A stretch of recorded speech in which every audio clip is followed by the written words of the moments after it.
So good morning mga kalapatids, no. So update nga pala ulit sa anak ni Cage 50. So hindi nga na pala natin suksukan ng club ring to mga kalapatids, no, dahil nag-breed na lang tayo. Ito, nag-breed tayo, yan. Tapos dito, may darating na breeder tayo sa susunod mga kalapatids, no.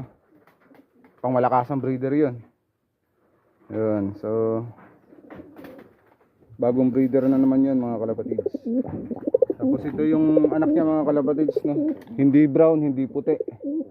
Napakaganda ng kulay mga kalapatids ng nilabas na anak nila Cage 50 mga kalapatids. Ito,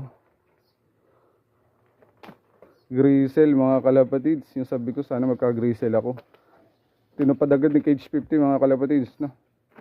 Yun, no. Grisel mga kalapatids. Ang gandang ibon. Mga nakakumring na lang siya mga kalapatids.